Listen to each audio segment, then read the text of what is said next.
Vamos iniciar o nosso encontro de hoje, a nossa formação propriamente dita. Hoje a gente vai continuar aqui a exortação apostólica, a alegria do Evangelho do Papa Francisco. Terminamos falando de consumo, falamos da questão em que o mercado, a economia, o mundo, os mais ricos, eles tratam a gente menos favorecido financeiramente, inclusive, economicamente, socialmente vulnerável, trata como número. O que a gente compra, o dinheiro que a gente tem no bolso, o saldo da conta bancária. Então terminamos falando destas coisas, essa mercantilização das pessoas, né? Terminamos falando um pouco disso e a gente vai dar continuidade lá no parágrafo 56. Já vou aqui preparar o PDF para vocês acompanharem comigo. E aí a gente vai acompanhar aqui a partir do 56. Veja aí na sua tela, deu certo? Então, eu até grifei aí a palavra consumo, né? Tá marcado aí, justamente que foi onde terminamos. Terminamos falando de consumo, né? Terminamos falando justamente disso. E vamos para o 56. Tá? Detalhe importante, quem quiser participar, deixar sua mensagem no chat, sempre que possível vou estar vindo dar uma olhadinha e marcar aqui com curtida, e também eu vou trazer aqui para nossa live para que todos acompanhem, todos participem também, tá? Então você pode testemunhar. Lá no começo eu fiz a sugestão de você também quiser mandar um testemunho destas formações continuadas que a gente vai tendo. Se alguma coisa estiver mexendo com você, você pode também testemunhar. Se Deus estiver falando ao teu coração alguma outra coisa, pode também mandar para a gente. Manda em vídeo, manda aqui no comentário, manda da forma que você quiser, mas o grupo de perseverança, queria lembrar isso que é muito importante, ele não é feito por uma pessoa, porque às vezes parece que é só uma pessoa que está aqui na frente da câmera e na verdade não é. O grupo de perseverança ele é de todos, né? De todos. E a participação deve ser de todos. Todos podem participar, tá bom, meus irmãos? Então, manda aí nos comentários e também, se você quiser ou preferir, que eu também acho até melhor, manda o teu vídeo para mim e aí a gente faz a sua participação também na nossa live, tá bom? Voltando aqui para o PDF, lá no 56, vamos começar a nossa leitura. Quem está chegando agora, seja bem-vindo, bem-vindos todos, e vamos ler. Enquanto os lucros de poucos crescem exponencialmente, para deixar claro, a palavra exponencialmente é aquela ideia do crescimento, vamos colocar como se fosse uma curva. Deixa eu ver aqui do lado de vocês. Pronto. Eu tenho aqui uma curva que ela cresce assim, ó. Ela cresce multiplicando. Curva exponencial é como aconteceu com os casos de coronavírus. Começou com um caso. Esse um caso multiplicou por 3, porque uma pessoa só contaminava até 3 pessoas.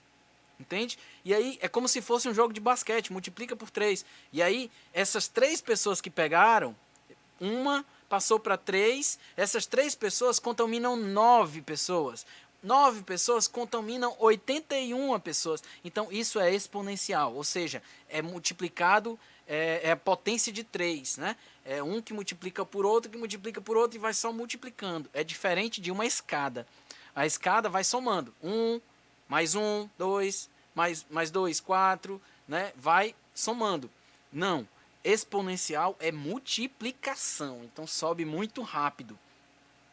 Então, o que o Papa quis dizer aqui foi, enquanto os lucros de poucas pessoas, poucos grandes empresários, etc., crescem de forma exponencial, de forma muito rápida e muito grande, os da maioria da população situam-se cada vez mais longe do bem-estar daquela minoria feliz. Ou seja, enquanto muitos enricam muito rápido, outros tantos, que são a maioria, empobrecem cada vez mais rápido né? Muitos não têm nem o que comer, muitos não têm onde morar, muitos não têm expectativa de vida, de futuro, muitos não têm nem água, esgoto, talvez tratamento, então é quase impossível.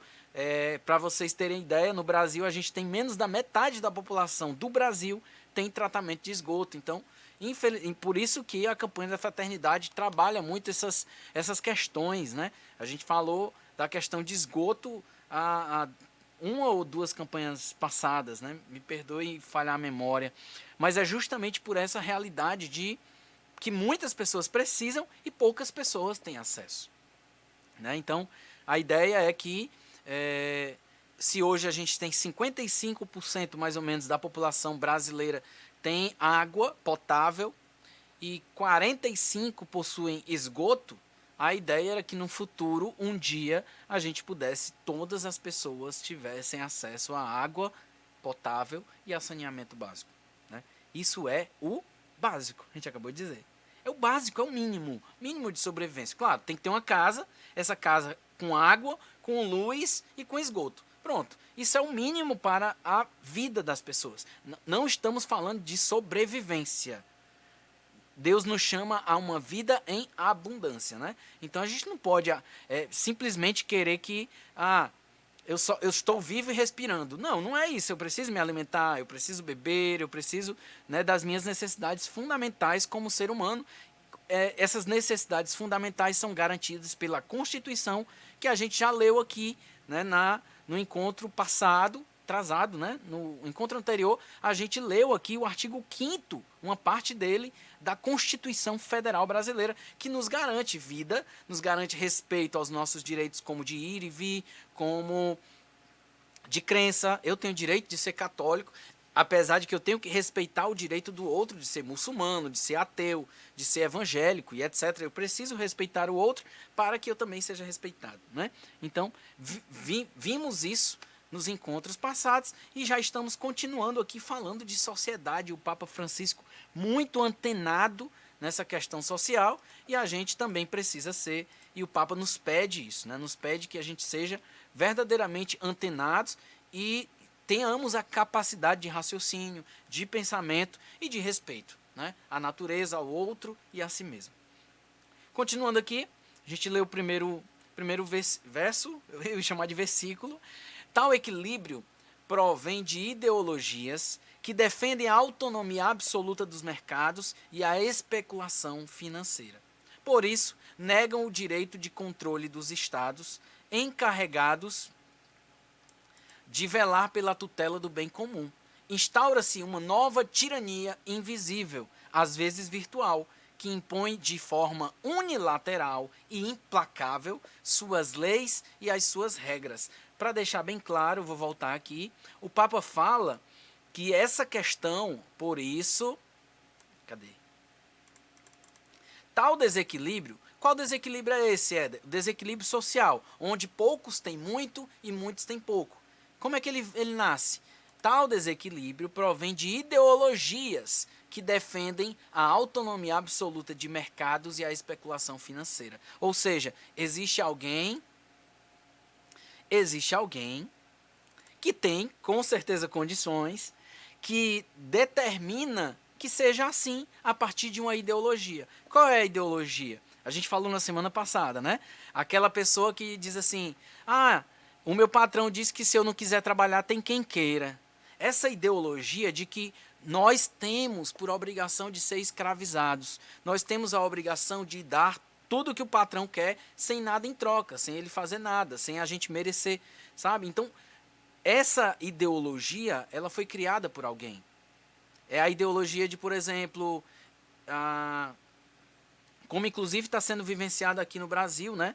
Quanto menos direitos, é melhor que perda o direito, o trabalhador, mas não perca o emprego. Não, não é melhor. O melhor é que tenha emprego e tenha direito. É o melhor. O melhor não é manter empregos diminuindo os direitos das pessoas, diminuindo salário, acabando com 13º, acabando com férias, acabando com... Não, não pode, não existe, né? Não existe. É o que foi um projeto aí que foi feito para que de 40% do valor da rescisão que você recebe quando você é demitido sem justa causa, cair para 20%. A questão de ter que trabalhar no domingo, por exemplo, e receber a mesma coisa como se fosse na semana. Não. Poder trabalhar no domingo? Pode. Mas quem trabalha no domingo tem que ganhar mais, porque é um dia de folga. É um dia regido, é guardado para ser uma folga. Então não é um dia normal. Não é. Né? Então, a realidade é que querem tirar os direitos. Por exemplo, você encontra hoje no Brasil pessoas que não pagam salário para trabalhadores. De repente a pessoa dá comida, que às vezes nem é boa, dá uma moradia, não sei o quê, e cobra por isso. Acontece muito com os venezuelanos que estão vindo para o Brasil. Eles estão vindo e aí eles são contratados por empresários para trabalhar por mão de obra para ganhar somente a dormida e a comida, né? Banheiro, comida, dormida e pronto. Eles não recebem salário. Eles têm uma caderneta, então você ganha valor tal, mas aí o cara vem, e o aluguel, diminuiu a alimentação, a água, o esgoto, não sei o que, o colchão, a toalha, a roupa tal, diminui, vai diminuindo as coisas, no final o cara está devendo. No final a pessoa está devendo. Devendo. Isso é escravidão. É um trabalho análogo à escravidão. Isso por lei é crime. Crime. E nós não podemos aceitar. Mas acontece debaixo dos nossos olhos. Né? Tem pessoas por aí, sei lá, num mercantilzinho do fulano de tal, o cara trabalha de manhã, de tarde, de noite, não tem carteira assinada, não tem direito a férias, não tem direito a nada, e se ele falta é descontado do salário dele, e etc. Acontece. Muito. Então, a realidade é que a gente precisa entender isso. Entender que direito é nosso direito. Assim como nós temos os nossos deveres.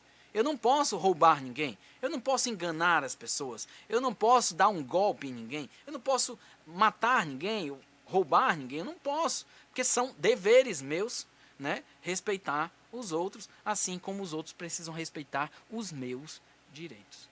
Né? Ser cristão é ser consciente. Tá bom? Vendo aqui os comentários de vocês, a dona Valda comentando aqui, era o que estava acontecendo comigo, meu patrão queria que eu trabalhasse só meio-dia, me pagando meia diária de R$20, fui contestar e ele achou ruim.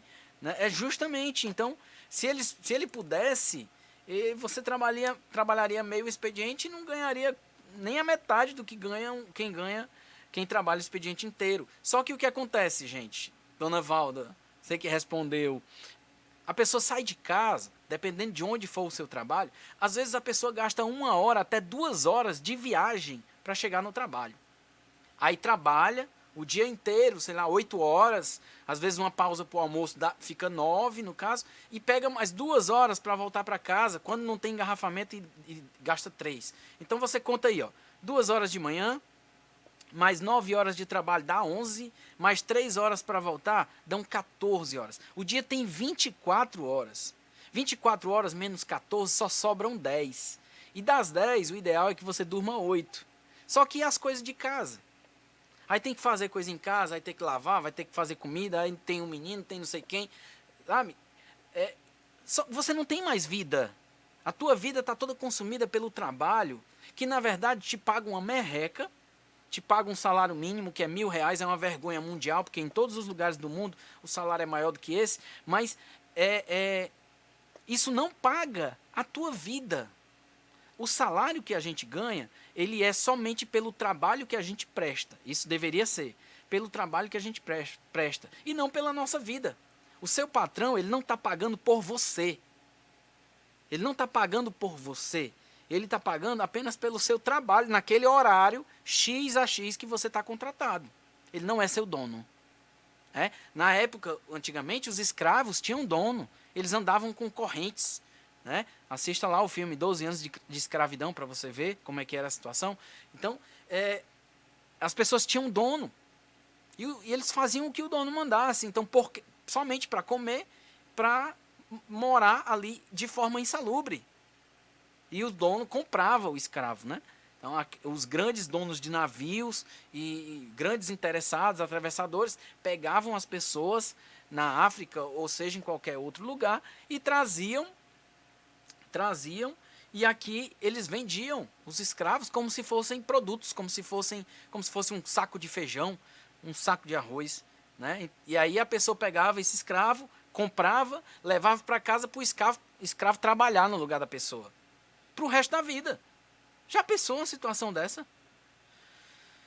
Mas enfim, quem é contra, quem fala que racismo não existe, é gente que concorda com isso. E na verdade o racismo existe até hoje, né? As pessoas que foram tratadas assim, continuam sendo tratadas assim de outra forma, né? Por exemplo, um negro que mora na favela, se ele entrar no mercantil, o segurança vai ficar olhando para ele, procurando ver se ele vai mexer em alguma coisa ou esconder alguma coisa dentro da calça. Como se aquela pessoa não tivesse dignidade, ou se de repente ela não trabalhasse para pagar aquilo que ela comprar, né? Então, nem todo negro é marginal, e nem todo, né? A pequena minoria, né? E nem todo morador de favela é marginal, nem todo, sei lá o que, jovem de pele mais escura é marginal. Não é. Não existe isso. Isso é preconceito, isso é racismo, até hoje, né? Então, a gente tem que lutar contra essas coisas. Então, quando a gente está falando disso, a gente está falando de uma ideologia que visa dizer que você não presta, que você merece estar onde está e eu mereço estar onde estou, né?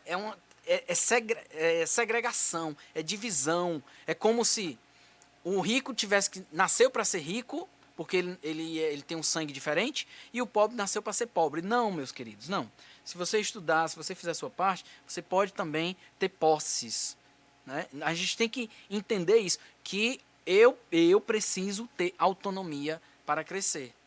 Ah, mas é mérito. O fulano estuda e ele consegue. Aí é que tá.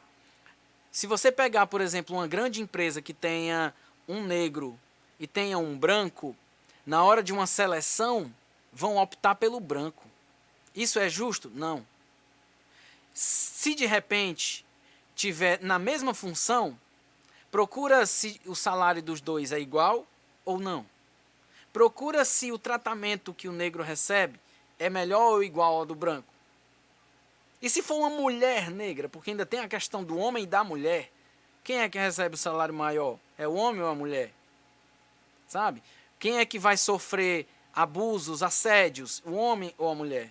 Sabe? Então nós não podemos defender esse tipo de coisa. Eu estou falando aqui de coisas graves, irmãos. Coisas fortes. Mas são coisas que estão no nosso cotidiano e a gente não faz nada. E muitas vezes até se posiciona ajudando essa ideologia. A gente tem que acabar com essa ideologia de que tem que matar quem pensa diferente, quem comete um erro, ou então de que tem que exterminar favela, sabe? Tem tanta gente boa que mora na favela. Tem tanta gente maravilhosa. Mas aí, claro, não tem questão social, não chega um projeto social, às vezes não tem uma escola, às vezes não tem um posto de saúde, não tem cultura, não tem nada. E aí as crianças crescem vendo o quê? Crime. As crianças crescem vendo o quê? Tráfico de drogas. As crianças crescem vendo festas de criminosos. O que aquela criança vai crescer com o quê na cabeça? Se ela não recebeu a oportunidade de ter uma outra visão. É lógico que ela vai crescer com um crime na cabeça, meus queridos.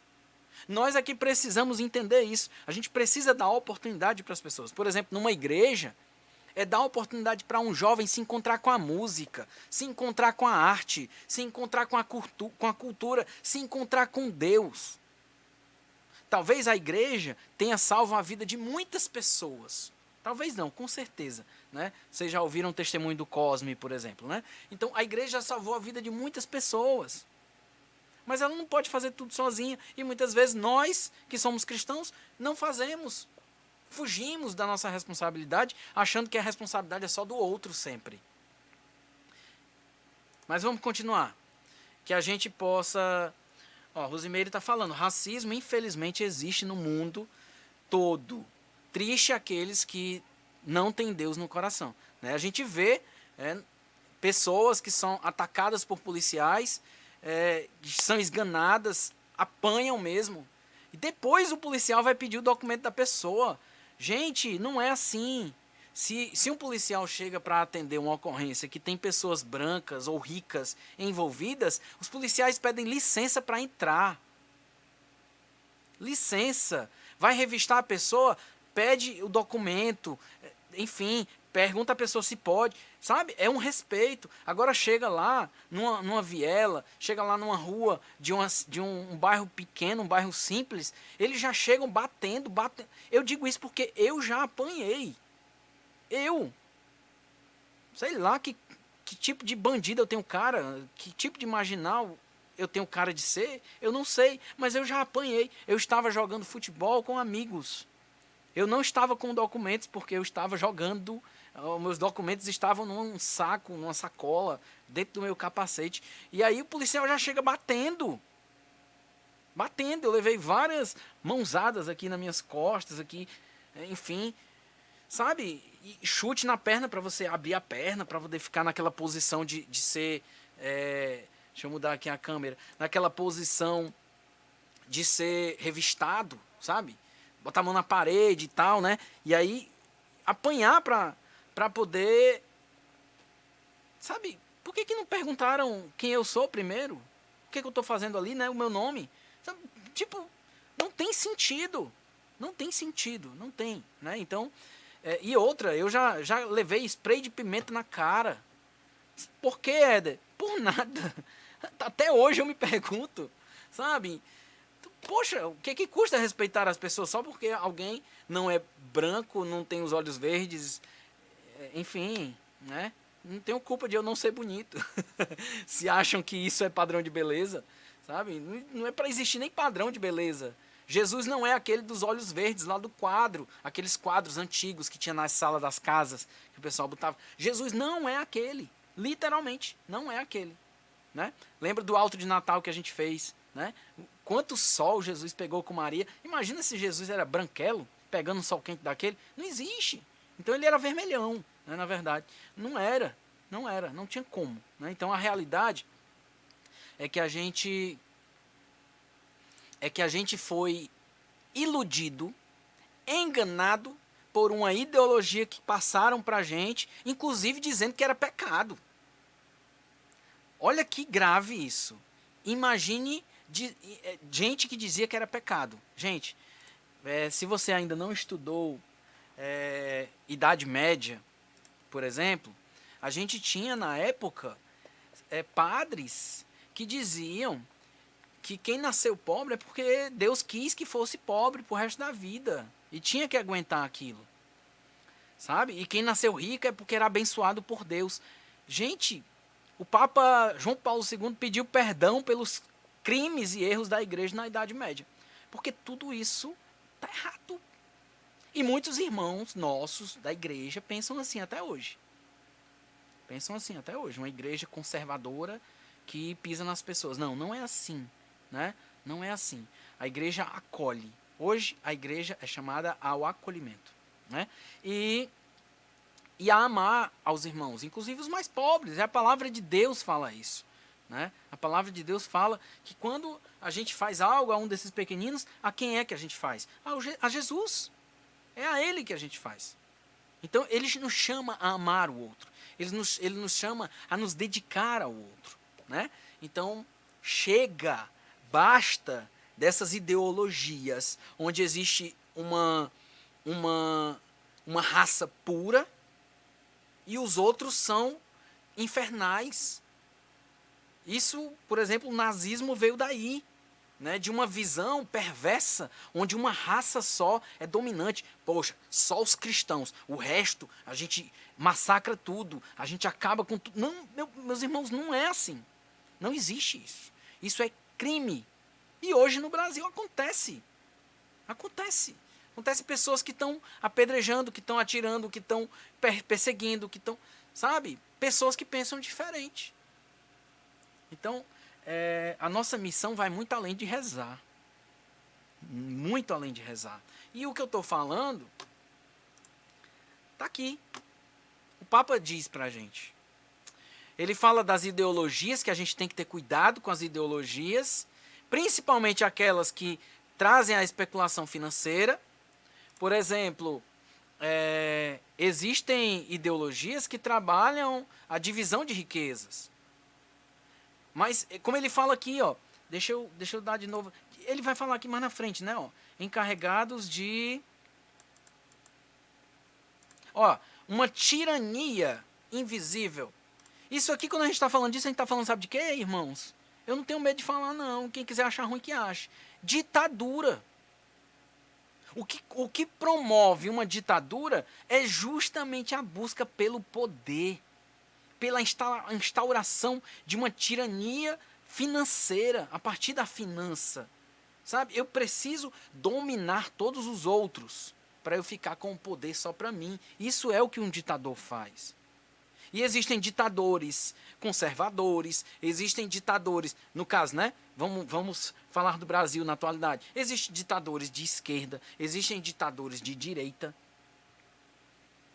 Existem, por exemplo, dentro o pessoal fala muito, você já deve ter ouvido falar, comunismo, fascismo. Existe comunismo, existe ditador comunista, existe ditador fascista, nazista. Nós não podemos apoiar ditaduras. Por quê? Porque a nossa missão é cuidar das pessoas. É ter uma sociedade que dialogue. É ter a capacidade de cuidar daqueles que mais precisam, com maior vulnerabilidade. Então a gente precisa de ações que alcancem as pessoas e cuidem delas. Eu estou falando, a gente pode avançar para o lado político, mas também para o lado religioso.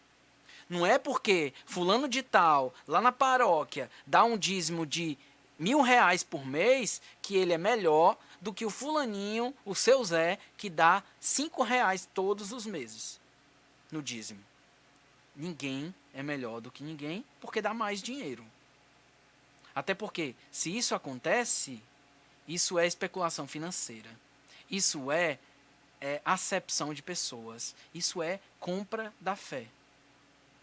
Tem umas igrejas por aí, lá na Groenlândia, né? Que vendem feijão abençoado, que vende perfume do Espírito Santo, tem que pega no manto do pastor e a pessoa é curada, abençoada, é R$ 1.000 para pegar, sabe? Então, gente, a gente está vivendo um tempo muito difícil. Muito difícil. E a gente é que tem que ser o cristão consciente. A gente precisa entender essas coisas, que essas coisas não estão corretas e a gente precisa lutar contra, né? Vamos aqui continuando, né?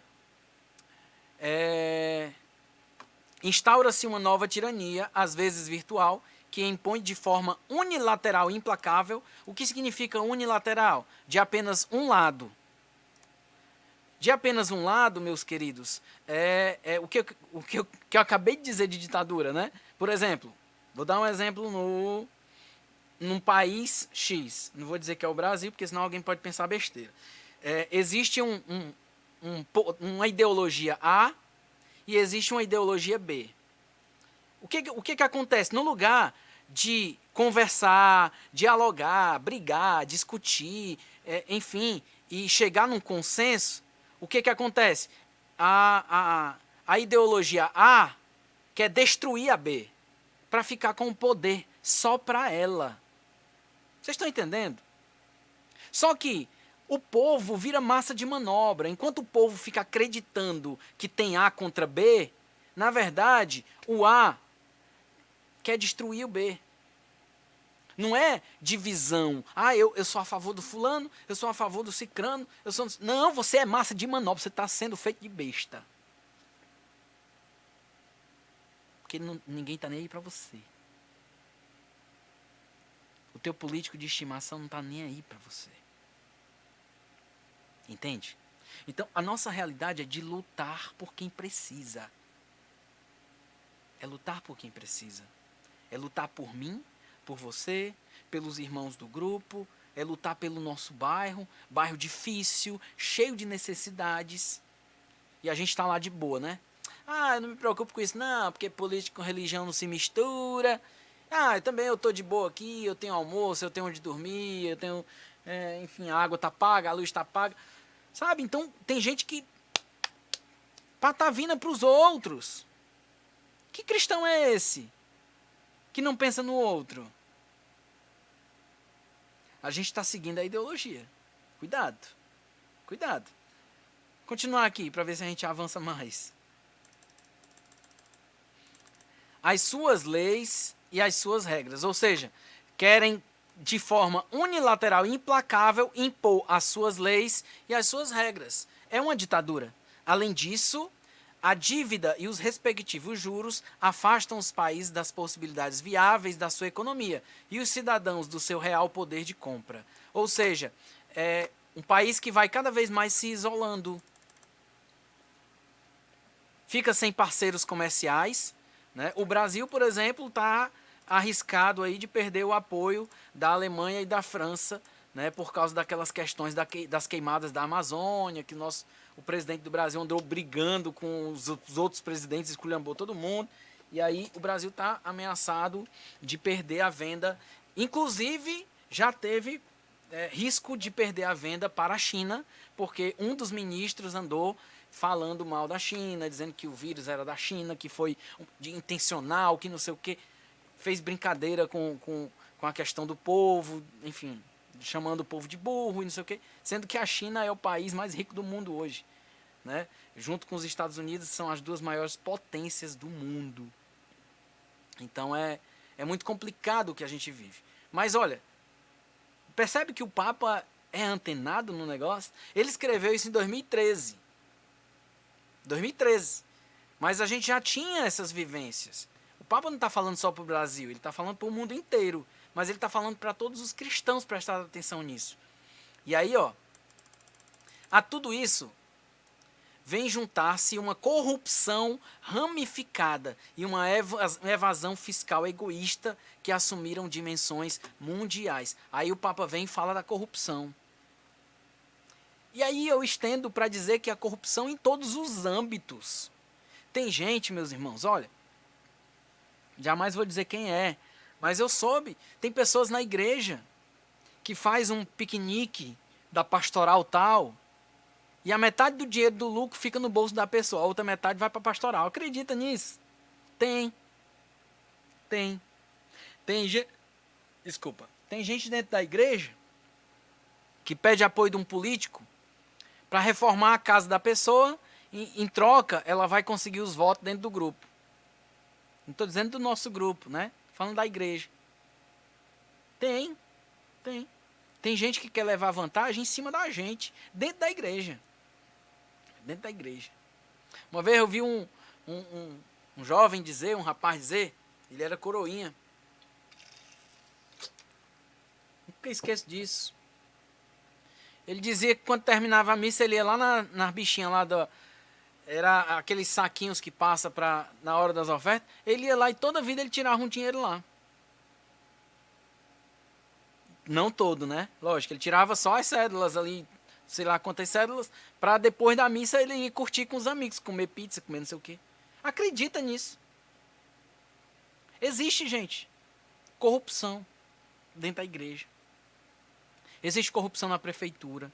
Existe a corrupção na escola. Eu trabalhei na SEDUC, no governo do estado, e eu, Éder, fazia os documentos de mandando recurso para as escolas. Acredita, eu já recebi lá na escola nota fiscal apagada com corretivo para poder botar um outro número em cima. Ou seja, o diretor recebeu o dinheiro, gastou a metade e ele borrou para poder dizer que gastou o dobro. Para quê? Para aquele outra metade ele botasse no bolso. Isso é um diretor de escola, meus irmãos. E as escolas caindo os pedaços. As escolas precisando de dinheiro. Um menino às vezes fica sem merenda. E tem, não são todos, mas existem diretores que enrolam, que enganam o povo, que corrompem do dinheiro. Entende? A gente está vendo aí, né, lá no Rio de Janeiro, como é que está a situação. Governador roubou, prefeito roubou, agora os deputados, né, a rachadinha, não sei o quê, sabe? Meus queridos, enquanto não acabar a corrupção, né? A gente viu mensalão, lava-jato, não sei o quê. Sabe? Enquanto o povo não tiver educação, enquanto nós cristãos, porque o cara se diz cristão, ele não era para roubar. Não era. Não deveria, porque, como diz Dom Bosco, bons cristãos, honestos cidadãos. Então, se o cara é cristão, ele não deveria roubar. E tá lá, tem cristão envolvido, tem cristão preso. Aquele Eduardo Cunha, você deve lembrar, talvez, aí, quem é mais antigo, foi há poucos anos atrás. Eduardo Cunha, ele era de uma igreja extremamente conservadora chamada Assembleia de Deus. Assembleia de Deus. E olha só, vou falar baixinho aqui para você me ouvir. O caixa 2 dele, a lavagem de dinheiro que ele fazia, era na conta da igreja. Ele mandava dinheiro para a igreja contratar não sei quem, para fazer não sei o quê. Ele ia lavando dinheiro com a igreja.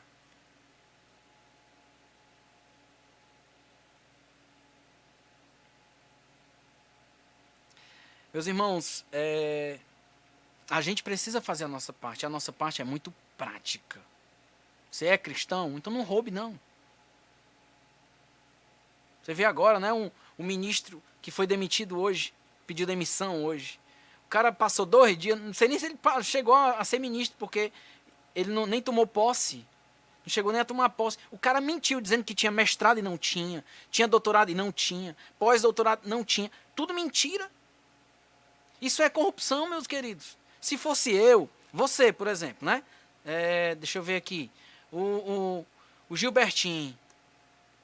Se o Gilbertinho chegasse para uma entrevista de emprego e dissesse assim, não, eu já tenho faculdade, eu já estou formado, sem estar, e o cara chegasse assim e dissesse assim, pois me traga seu certificado. Ele, não terminei ainda não. E você não disse que terminou? Não, mas eu não disse não, eu disse, é porque você não entendeu errado. Não, pois eu não quero mais você aqui não. Entendeu? Se fosse a gente era mentiroso, a gente poderia ser preso por falsidade ideológica, como tem gente que foi preso por falsificar certificado.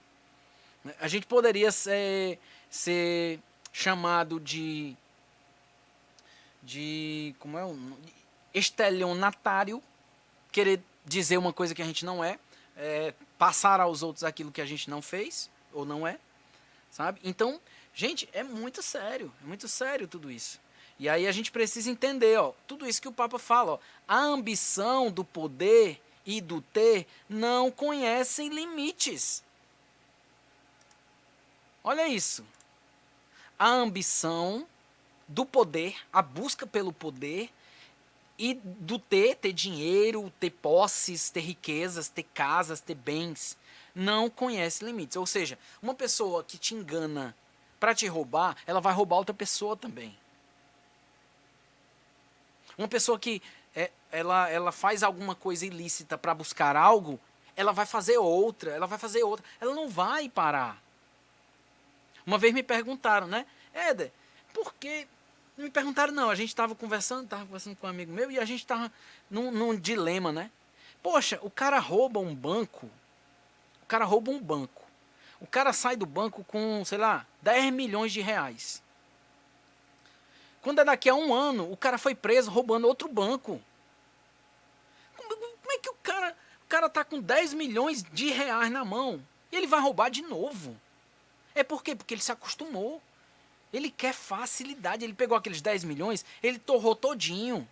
Gastou no instante com todo tipo de ostentação, né? Como eles chamam. O cara compra um revólver de ouro.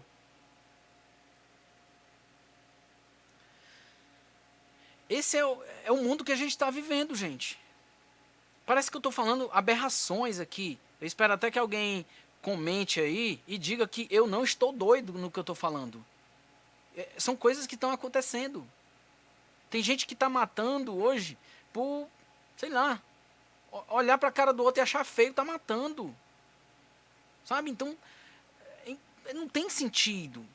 É como, por exemplo, essa questão das facções, né? É algo que não tem sentido. Como é que o cara, ele entra para um negócio para matar e morrer. Poxa, isso é uma guerrilha. É uma guerrilha, sabe? Não tem sentido algum. Apesar de que, né, a questão de crime, muitas vezes é por causa da questão do poder também. Né? A questão de ser o bichão, ser respeitado nas áreas, na favela, quem manda é ele, né? O ponto é dele e tal. Então tem essa visão de poder também. Mas, cara, meninos com 22 anos, 23 anos estão aí morrendo com troca de tiro com a polícia. Um menino desse era para estar terminando a faculdade, mas escolheu o pior caminho.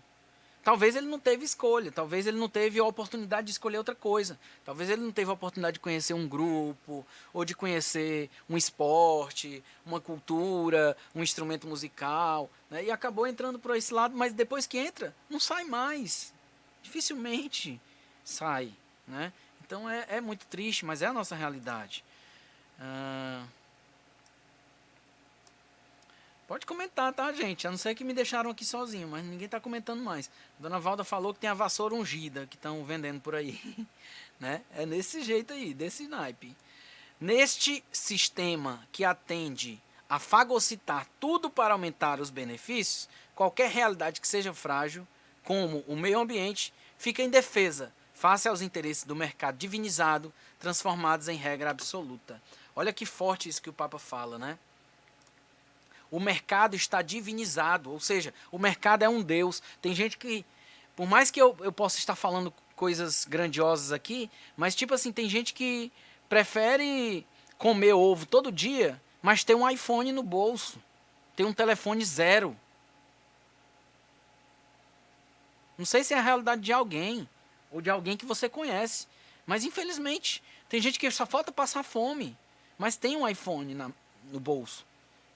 Eu dificilmente vou demorar muito a ter, porque não tenho condições de dar 3 mil reais num celular, sabe? 4 mil, sei lá quanto é, eu nem sei quanto é.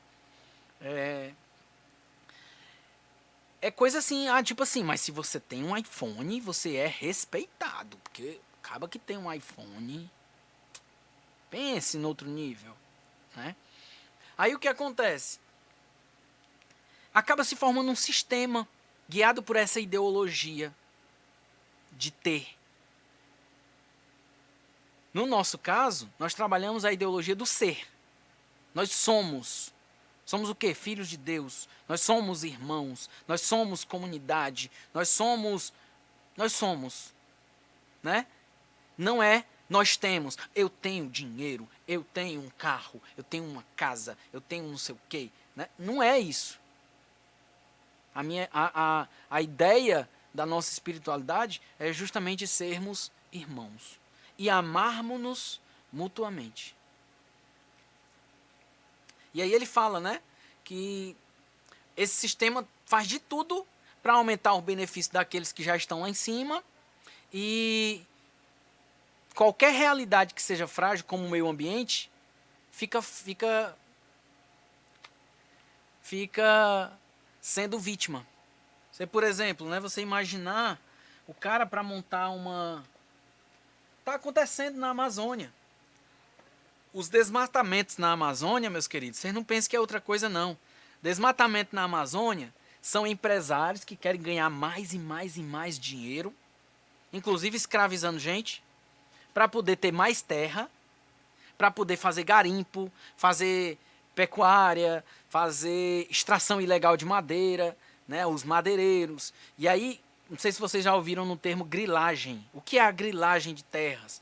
A grilagem de terra é o cara, ele falsifica um documento no cartório, certo? Como se o documento fosse antigo, mas quando ele imprime, o documento vai ser novo, né? Aí o que o cara faz? Ele bota num cesto vários documentos e enche o cesto de grilo. E aí o que o grilo faz? O grilo vai envelhecer o papel, como se o papel fosse velho, antigo, entendeu? O grilo vai, enfim, né?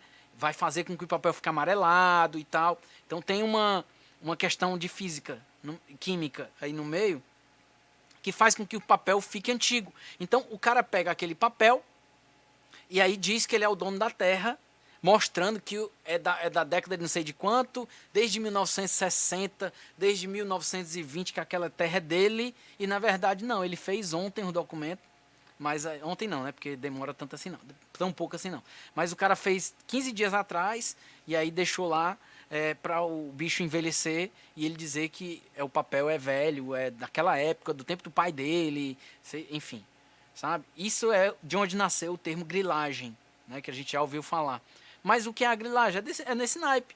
Eu invado uma terra que dentro do governo está para ser demarcada, por exemplo, ou seja, é uma terra que nem é do governo, nem é de ninguém, nem é dos índios. Ainda está esperando a demarcação. O que é a demarcação? Existem as terras indígenas, existe a Amazônia Legal, né? Esse trecho, tudo isso tem que ser demarcado geograficamente. Então tem alguns trechos de sombra que não são demarcados. E aí eles invadem esses trechos, fazem esses documentos para dizer que é dele, para dizer que são deles.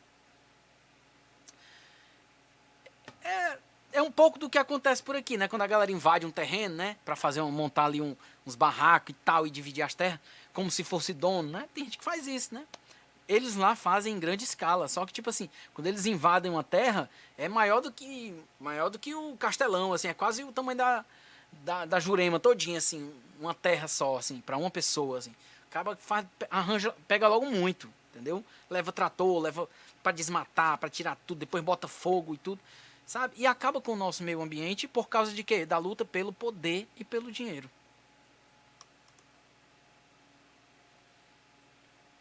Dona Valda disse que o que vale para algumas pessoas é ostentar os bens. É verdade, é verdade. E é uma realidade triste, mas muito real e recorrente. Acontece muito, muito, muito no nosso meio, inclusive, né?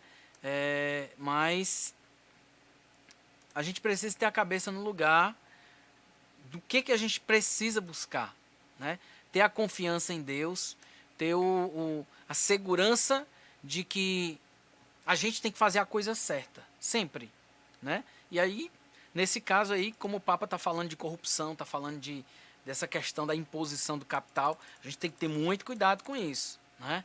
Muito cuidado. É por isso que essa palavra, vocês sabem, né? O capitalismo. Capitalismo é justamente essa busca pelo capital, né? É o acúmulo de capitais, de riquezas, né? E aí, mas capitalismo é pecado? Não estou dizendo isso não. Tem gente que consegue ser rico e ajudar as pessoas. Tem gente que consegue ter dinheiro e ter um coração bom. Tem. Mas o problema é que nós vivemos num país onde as pessoas não têm educação, não têm esse conhecimento, essa realidade solidária, essa vivência como irmãos. A gente não tem, infelizmente, né? E aí o que acontece? O ideal era que mesmo dentro do capitalismo a gente tivesse uma distribuição de renda. A gente tem alguns exemplos, né? Você pode até dizer, mas já existe o Bolsa Família, não sei o quê, que foi criado por governos anteriores e tal. Mas ainda não é suficiente. É muito bom, ajudou muita gente já, né? A questão do auxílio emergencial ajuda muita gente, mas não é só isso. Tem mais, tem que ter mais. Enquanto, por exemplo, para vocês terem ideia, né? O governo está gastando 80 bilhões para pagar o auxílio emergencial. 80 bilhões. Sabe quanto é que o governo está gastando com bancos? 1,2 trilhões. Isso é justo? Não. Não. Com o dinheiro que o governo ajuda os bancos, dava para o auxílio emergencial ser de um salário mínimo por mês. E não só para as pessoas que foram, até para mais gente ainda. Como, por exemplo, pequenos empresários que estão fechando suas portas. Mas o governo quer ajudar essas pessoas? Não, ele está ajudando porque foi o jeito, porque foi aprovado pela Câmara e do Senado. Então, se pudesse, ele não ajudava ninguém. Então, a realidade é que a gente tem que lutar por esses direitos. A gente tem que ir e bater panela e fazer o que for necessário, seja qual for o governo que for. Eu não estou falando aqui que é somente agora. É agora, é no próximo, é no outro, é no que vier. Enfim, não tem que parar de lutar, entendeu? Não tem que parar de buscar os direitos, buscar realizar os deveres, é importante, viu? pagar os impostos, tudo direitinho. Ah, fulano tem uma moto, mas nunca paga o licenciamento. Você está errado, deveria ser preso. Não deveria poder dirigir. Entendeu? Então, se eu quero cobrar que os meus direitos sejam realizados, eu também tenho que fazer minha parte. Ah, tem que pagar IPTU? É o jeito, não tem saneamento básico, mas se eu tenho que pagar IPTU, então eu pago IPTU, mas eu cobro pelo saneamento básico, continuo cobrando. Ah, na minha conta da CAGES tem lá, ó, água e esgoto. E o esgoto passa na frente da minha casa. Como é que pode? Tem que reclamar, tem que ir atrás. Chama a reportagem, sei lá, faz um abaixo-assinado, bota na internet, grava um vídeo, mostra a situação, sabe? É preciso fazer alguma coisa. Não dá para ficar esperando as coisas acontecerem, porque não vai acontecer. Quem está lá em cima não está nem aí para você. Quem está lá em cima não está nem preocupado com você. Infelizmente. Ou a gente faz, ou a gente é que fica sem. Continuando aqui, para dar tempo de terminar os 57, olha o que o Papa diz, ó. Não há um dinheiro que governa em vez de servir. Ou seja, o dinheiro, meus queridos, o dinheiro era para ser uma ferramenta. Ah, eu tenho dinheiro, vou ali e compro algo. Pronto, era isso. Mas o que as pessoas fazem? Se deixam governar pelo dinheiro, pelo poder. Aí eu quero mais dinheiro, eu quero mais dinheiro. E para isso eu tenho que roubar não sei o quê, eu tenho que enganar não sei o quê, tenho que dar um golpe ali, eu tenho que ir pro lado do político tal, que o político tal tem a propina. Não, meus irmãos.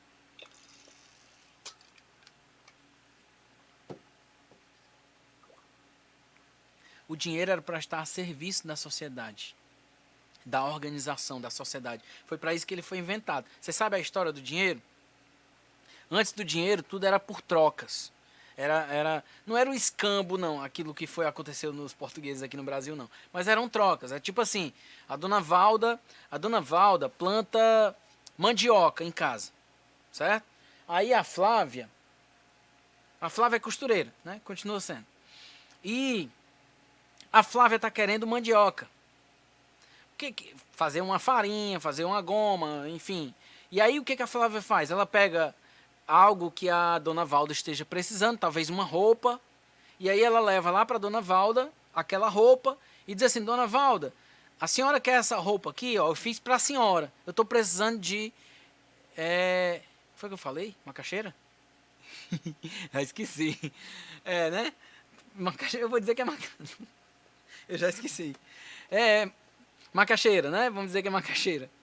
E aí a dona Valda, ela pega um bocado de macaxeira, um saco de macaxeira e troca pelo vestido que a Flávia fez.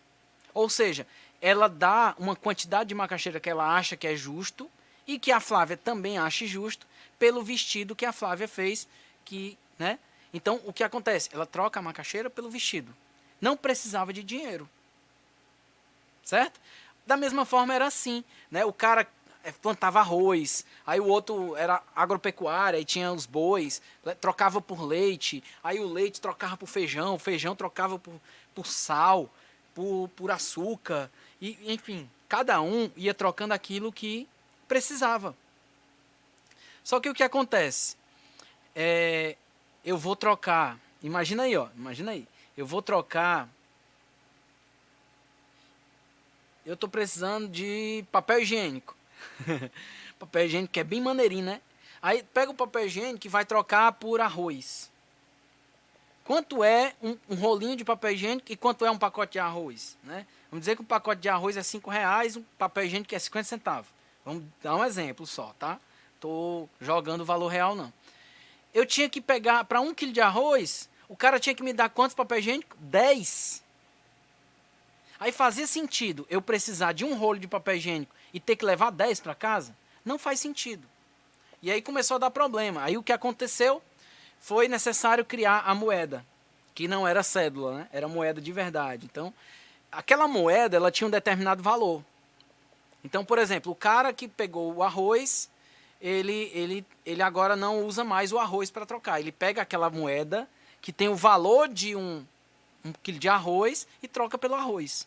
Aí o cara tem uma moeda menor, com valor menor, que dá para comprar o papel higiênico. Estou dando só um exemplo, que naquela época nem papel higiênico tinha e tal.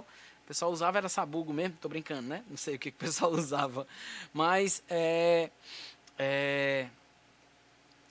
o que eu quero dizer é que o dinheiro nasceu para facilitar a vida, para estar a serviço, ser uma ferramenta de troca.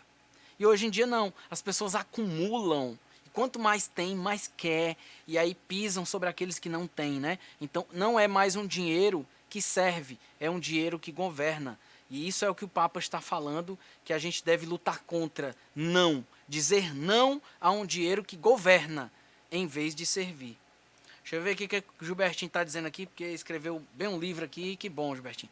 Hoje em dia tem duas coisas que nós escolhemos, que coisa boa e entre coisa boa e coisa ruim. Coisas boas é estar na presença de Deus, estar com sua família, fazendo uma faculdade, fazendo um curso, trabalhando, estar com seus amigos. E existem as coisas ruins, né? Buscar o mundo das drogas, a violência, gente morrendo às vezes.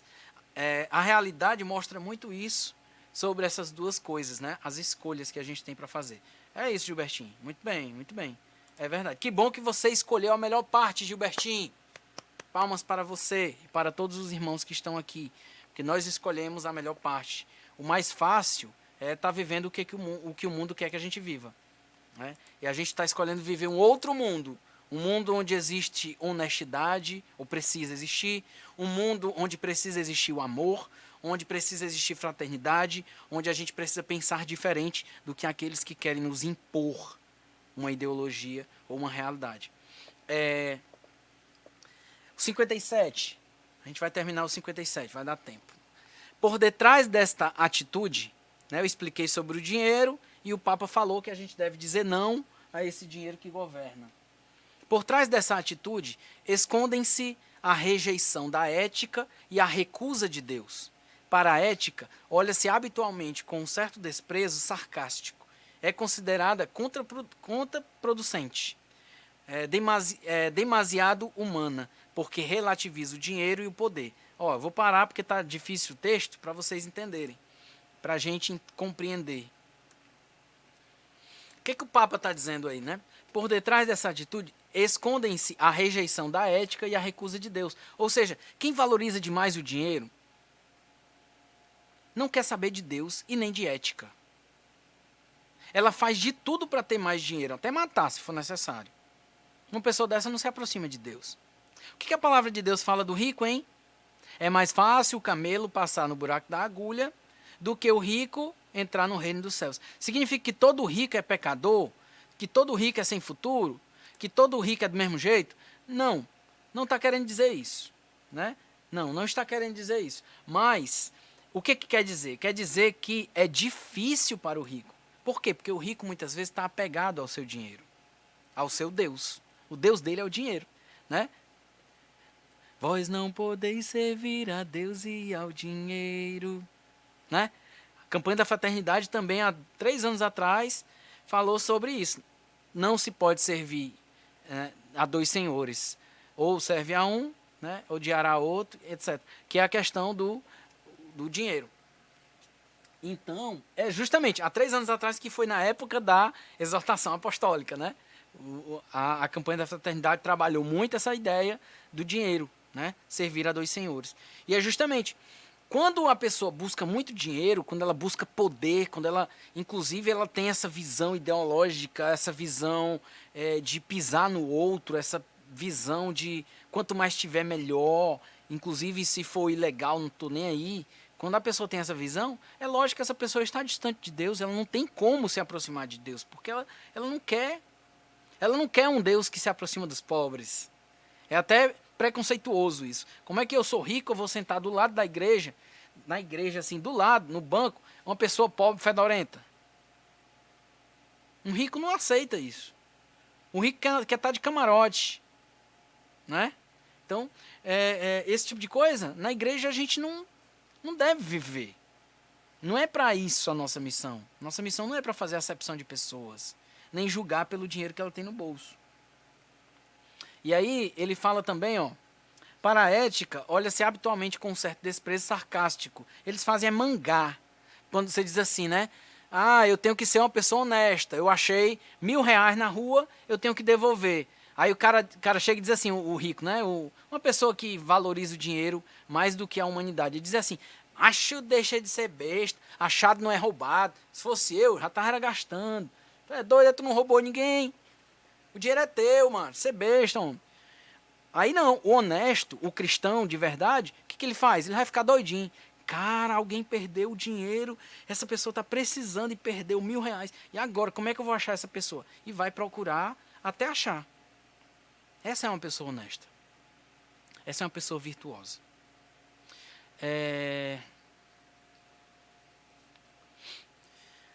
A ética é considerada contraproducente. Contraproducente, o que significa isso?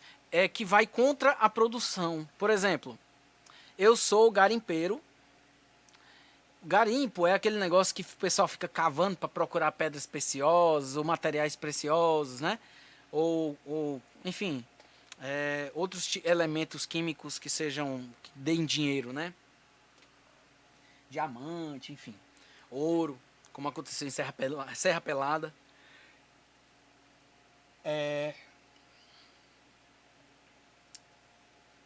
Eu desmatar a Amazônia, colocar fogo na Amazônia, para criar um garimpo ilegal, sem autorização da justiça, para contratar pessoas para trabalhar de uma forma subhumana, escrava. Tudo errado. Isso é ético ou antiético? É lógico que é antiético. Então eles falam que a ética, aquilo que é ético, é contraproducente, porque vai contra a produção. E na verdade não. O ético valoriza o ser humano. Pensa nas pessoas e não na economia, como a gente está vivendo isso também no Brasil hoje. Ah, é a economia, o pessoal está morrendo de fome. Sim, tem gente perdendo a vida, são 60 mil pessoas mortas. E aí tem gente se preocupando com a economia. A economia que se vire, depois ela se ajeita. E as pessoas ressuscitam? Ressuscitam?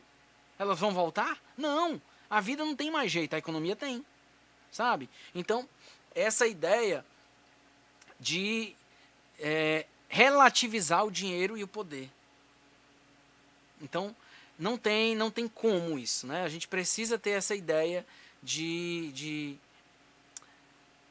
se portar e saber, meus irmãos. A gente precisa ter conhecimento. Tudo que eu estou falando aqui são coisas que estão nos jornais, coisas que estão nos livros de história.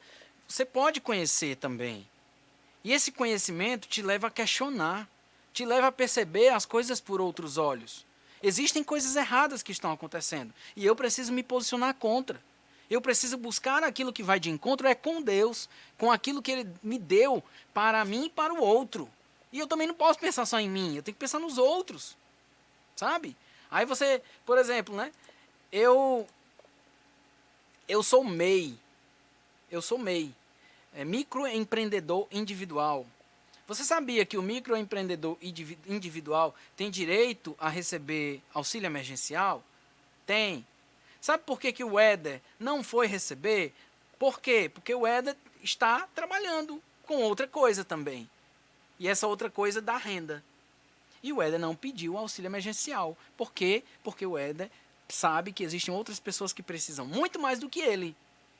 Mas, irmãos, tem muita gente, inclusive de igreja, que eu sei, eu não posso denunciar, eu dei até exemplo para vocês aqui, porque uma amiga minha pediu, porque também ela não me deu os detalhes da pessoa, senão não tenho como denunciar. Mas ela me mandou um áudio, eu ouvi o áudio.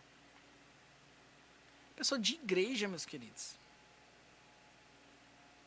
Toda a família recebeu auxílio emergencial e ela é dona de uma lotérica no interior do estado. Toda a família recebeu auxílio emergencial e todo mundo foi aprovado. Dessa pessoa vai para o inferno? Não sou eu que julgo. Graças a Deus não sou. Mas essa pessoa deveria ir para a cadeia. Isso eu concordo plenamente. Deveria ir para a cadeia por ser corrupta. Cristã, ela não é. E está lá na missa. Está lá na adoração. Está na pastoral. Está não sei aonde. Corrupta. Criminosa. No nosso meio. E quantos de nós? E em quantos lugares existem pessoas assim? E essa pessoa mesma diz assim, eu queria que o mundo melhorasse, eu queria que o Brasil fosse para frente, que o Brasil melhorasse, eu acredito no futuro. E faz isso. E faz isso. Se você quer ver um Brasil melhor, meus irmãos, comece por você. Né? Comece por você. Aqui na minha rua tem uma senhorinha que todo dia ela varre a calçada dela. Mas ela varre a calçada dela, sabe o que ela faz? Ela pega, para onde ela varreu, ela joga para a calçada do vizinho. Ela não junta, não. Ela não consegue juntar a poeira, a sujeira, o lixo da frente da casa dela, não. Ela joga para o vizinho, do lado, ou da frente. Será que isso é justo, meus irmãos? Eu estou falando uma coisa, parece uma piada, né? Mas é verdade. Acontece. Acontece. Vamos aqui, continuar, para dar tempo, terminar aqui. É sentida como uma ameaça, porque condena a manipulação e degradação da pessoa. Em última instância, a ética leva a Deus, que espera uma resposta comprometida, que está fora das categorias do mercado. Ou seja, olha aqui, isso aqui, a ética leva a Deus. Guarda isso aqui muito forte, para quando alguém disser assim, filosofia não fala de Deus, não. Quem busca de filosofia é cor do cão. Olha, ética é filosofia, irmãos. É uma área da filosofia, a ética. Olha o que o Papa diz, a ética leva a Deus. Quando a gente pensa no outro, pensa no social, trabalha em prol do social, a gente está trabalhando em prol de Deus, que espera uma resposta comprometida que está fora das categorias de mercado. Ou seja, Deus não está preocupado com o dinheiro que a gente tem no bolso, não. Deus está preocupado com a nossa honestidade, com o nosso coração, com aquilo que a gente tem de bom e que a gente pode ser melhor. Sabe o que significa a palavra virtudes? Lembra que a gente deu essas formações também? Sabe o que significa a palavra virtude? A palavra virtude vem do grego areté. Areté significa o melhor que o ser humano pode ser. Uma pessoa ética significa justamente isso, uma pessoa virtuosa, uma pessoa que dá o melhor de si ao outro, que busca ser o melhor que ela pode ser. Não é lindo esse termo? Eu acho lindo. A gente faz? Não sei. Eu queria muito fazer, né? Eu tento, faço a minha parte, tento melhorar todo dia, porque é o que eu quero ser. Eu quero ser isso para a minha vida. Eu quero ser uma pessoa virtuosa. Eu quero. Cheio de problemas, cheio de dificuldade, cheio de limitações. Muitas coisas que eu queria que tivesse acontecido na minha vida não aconteceram. Magoei pessoas, machuquei pessoas, fui machucado pra caramba também.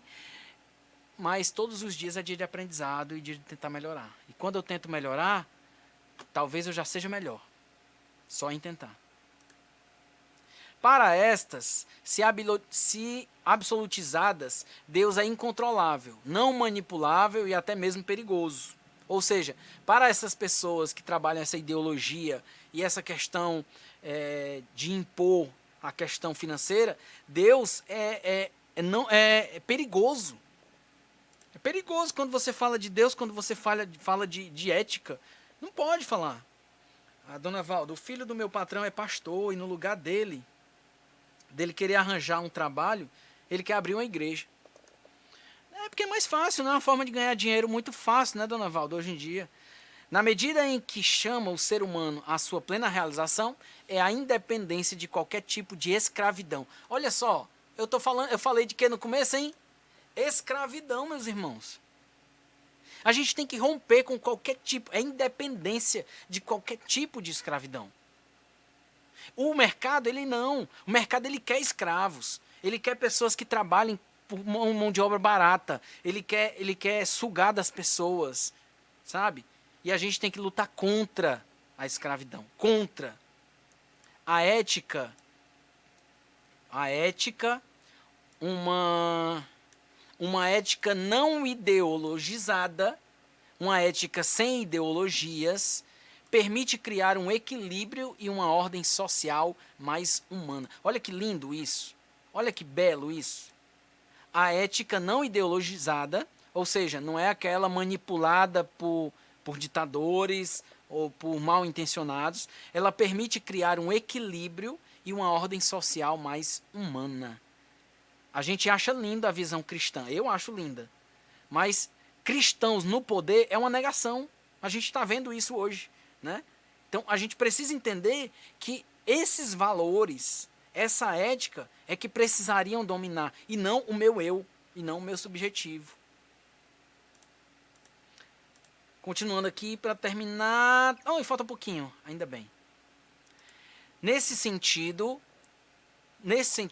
animo os peritos financeiros e os governantes dos vários países a considerarem as palavras de um sábio na antiguidade. Não fazer os pobres participar dos seus próprios bens é roubá-los e tirar-lhes a vida. Não são nossos, mas deles os bens que aferrolhamos. Ou seja, quando você tira a oportunidade de alguém de construir a sua casa, de ter um bem, de construir alguma coisa, quando você tira a oportunidade de um pobre, negro, jovem, seja quem for, uma mulher, guerreira, mãe, sozinha, quando você tira o direito dessa pessoa de fazer uma faculdade, ou de arranjar um emprego melhor, ou de comprar sua casa própria, quando você tira esse direito, você está tirando a própria vida daquela pessoa. É tudo que ela tem. É tudo que ela buscou conquistar. E se você quer tirar isso, esse direito dela, você está tirando a vida dela. Você pegar, por exemplo, um jovem, tem muitos do grupo aí que tem idade universitária, né? Um jovem, a gente tem o plano de cotas, né? Não sei se estão querendo acabar, aí faz tempo com ele. Mas a cota é muito importante porque ela causa uma equidade que é diferente de meritocracia. Se você acha que tem mérito suficiente para passar na faculdade, você não precisa entrar pela cota, você faz a ampla concorrência. A cota é para quem estuda em escola pública, para quem tem dificuldade financeira, para quem tem dificuldade de aprendizado, mora no interior ali, mora na favela e é negro, enfim, não tem muitas oportunidades. Então a cota é para essa pessoa que não foi assistida pelo governo da forma que deveria. Então a cota é uma forma de ter uma determinada assistência para dar uma pequena equilibrada, que na verdade não equilibra muita coisa, mas causar algum tipo de equidade. E equidade é aquela ideia, né? Tu é alto, tu consegue ver do outro lado do muro. Eu sou baixo, eu tenho que pegar uma cadeira para eu poder ver. A cadeira seria a equidade. A cadeira seria uma ajuda que a pessoa possa vir a ter para poder estar no mesmo nível das outras. É necessário.